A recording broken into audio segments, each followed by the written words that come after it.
نحمد ونصلی علی رسول الکریم اما بعد فاعوذ باللہ من الشیطان الرجیم بسم اللہ الرحمن الرحیم ان اللہ و ملائکتہ یصلون علی النبی یا ایھا الذین آمنوا صلوا علیہ وسلموا تسلیما اللہم صلی علی سیدنا مولانا محمد وعلی وعطرتی بیدی کل مال. ہمارا یہ سیشن ہوتا ہے جام شروع میں حکایت مولا روم رحمۃ اللہ علیہ کے حوالے سے. تو اس میں ہم مختصراً حکایت بیان کرتے ہیں تاکہ اور اس طریقے سے میں بیان کرتا ہوں جیسے پہلے زمانے میں کیا ہوتا تھا کہ اب تو وہ ختم ہو گئی باتیں, یہ نیٹ آ گیا, موبائل آ گئے, سارے مسئلے ختم کر دیے.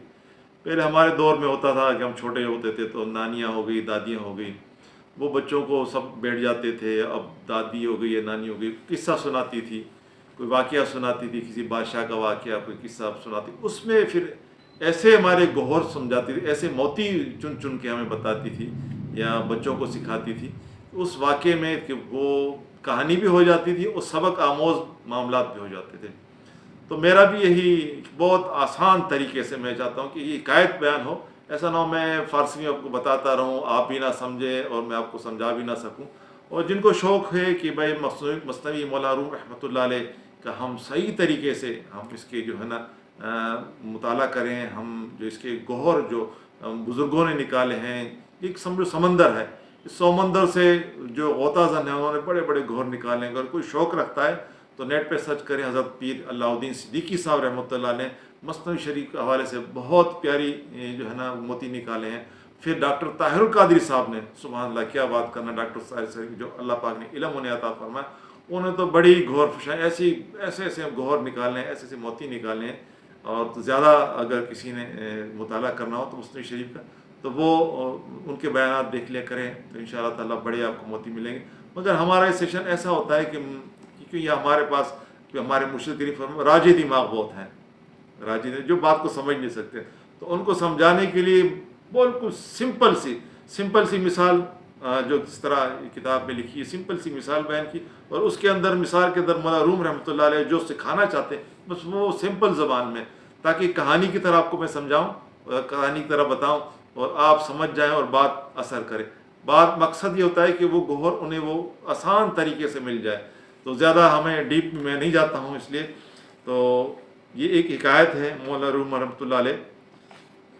اصل ایک دوسری چیز بھی ہے کہ ہمارے معاشرے میں آج کل کیا ہے کہ ہم چاہتے ہیں کہ ہمیں بات مختصر ہو اور ہمیں پتہ چل جائے, بس لمبی چوڑی. آپ اسٹیٹس بھی دیکھیں, اگر کسی کا اسٹیٹس 30 سیکنڈ سے زیادہ ہو کوئی دیکھتا نہیں.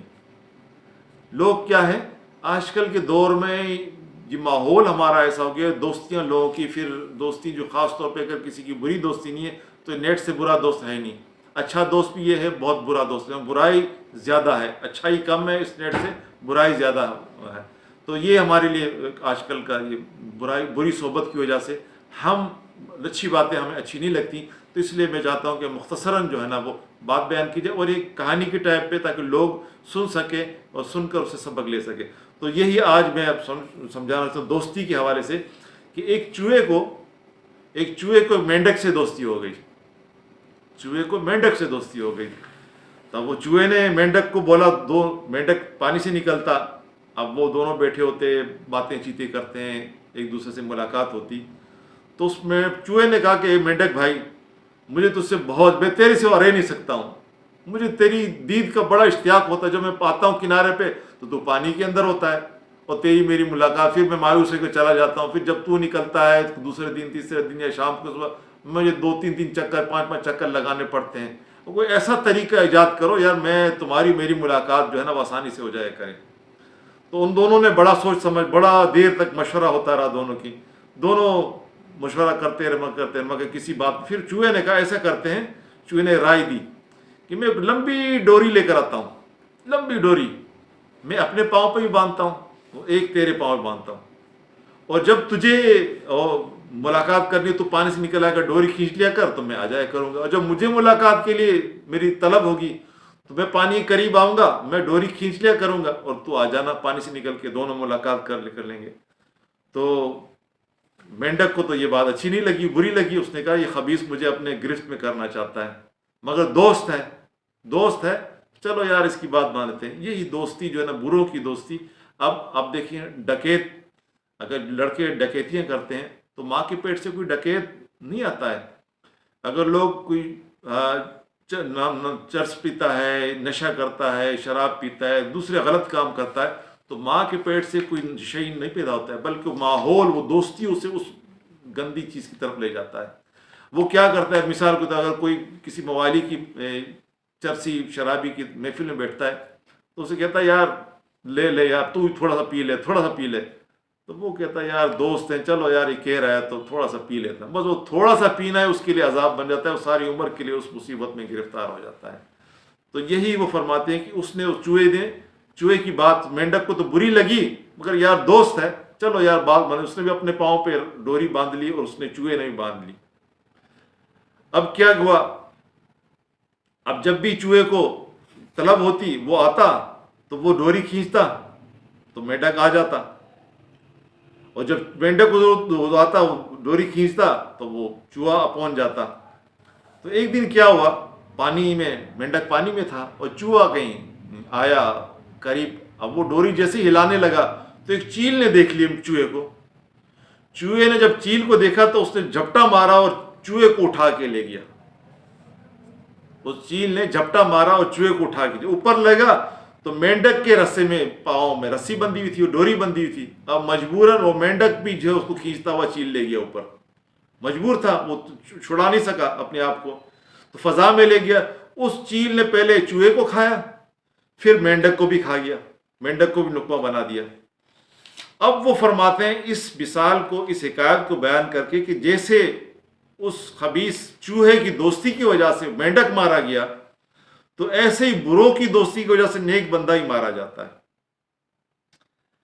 وہ فرماتے ہیں کہ برے کی دوستی جو ہے نا، وہ تمہیں، اگر مینڈک پانی میں ہوتا تو کچھ بھی نہیں بگاڑ سکتا، چیل اس کو کیا کرتی، کچھ بھی نہیں کر سکتی تھی، مگر اس ڈوری نے جو اس دوستی کی وجہ سے اس نے اسے باندھی تھی، اس بری خصلت کی وجہ سے چوہے کی وہ مینڈک بھی مارا گیا.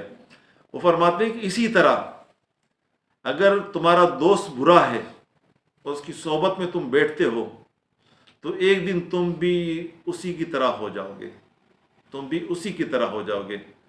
پھر کیا ہوگا، اس ذلت کی وجہ سے انجام کار تمہارا کیا ہوگا، شیطانی کاموں میں لگ جاؤ گے، اور شیطانی کام کا انجام دوزخ ہے، اور دوزخ میں چلے جاؤ گے، اور پھر وہاں سے سخت عذاب، اگر کچھ ایمان لے گئے تو سخت عذاب سہ کے تمہیں پھر نکلنا پڑے گا.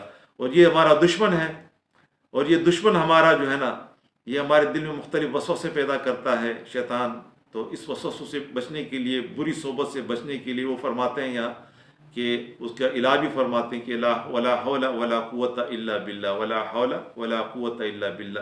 یہ کثرت سے پڑھتے رہو اور اللہ کی ولیوں کی صحبت اختیار کرو، اللہ کی ولیوں کی صحبت اختیار کرو، تو اللہ پاک تمہیں اس ابلیس لعین، یہ شیطان جو ہمارا دشمن ہے، اس سے اللہ تعالی ہمیں بچا دے گا.